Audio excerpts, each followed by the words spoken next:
ole thir tu le ngai thatu zong zong te in zawa in chi bai kan buk le ve ka cheu hei sang ni som ni le panga YMA Inkhawmpui lian a sakordai ani a Mizoram a khan zai thiam lar alar dan na tak mai Lalenkawli Pautu ya zaya ni hian zai main thu soya tun trum hi YMA Inkhawmpui liana a zai nun berte ani to mai thei thu te soya a uyam don rem ko ria zai nun berani don tak tak phei chuan ani hi YMA Inkhawmpui lian ti hlung tu le tinuam tu tak te zingami te poni a mi puinan hlut hle mai tun trum zai po hi kina kan ngai thla anga hei ai thlemina kumte lo upa ve deuh to a in thlarung ve deuh nge ni anga ti hian tun trum hi Inkhawmpui liana YMA Inkhawmpui liana a zai nun ber te ani to mai thei thu te a soi a nge ni ama takhianin a zai nun ber tur ni to a lo da deuh nge ni anga tun trum ba khi zai lo tum chi a to lo nge niang ti te ngai to nan ron lu ta a zai lain kan YMA ho tu lian lam te po an chi bai dia ta tiang khan po ni se eng thil nge mo lo thleng zelang ni a zai lo ngai thatiang is bain chen kolon ru na hian sub headquarters YMA lunglei bingin chi bai ka bu chawa zanin hi YMA Inkhawmpui lian kakal top na hi tong em o te kapiang sakordai hi kal hakatsak khop maya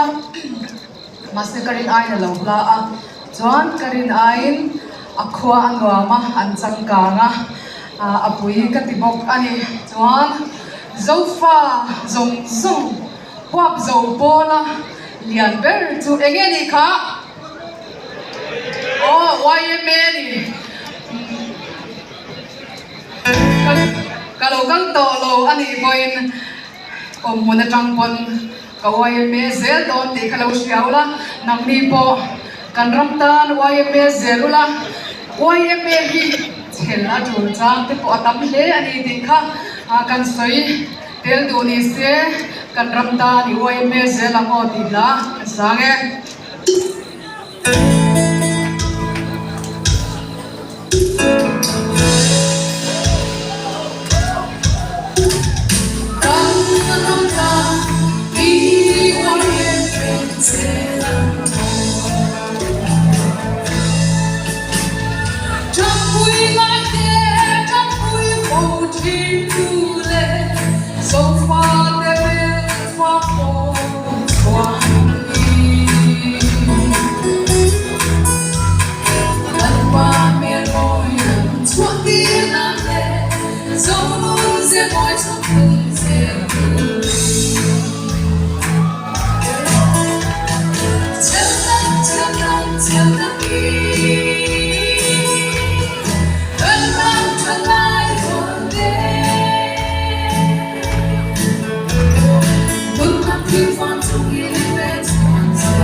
Hãy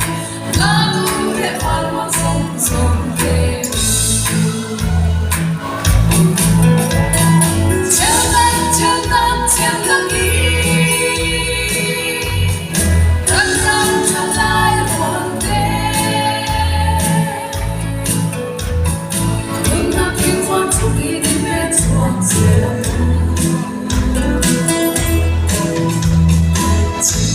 Gõ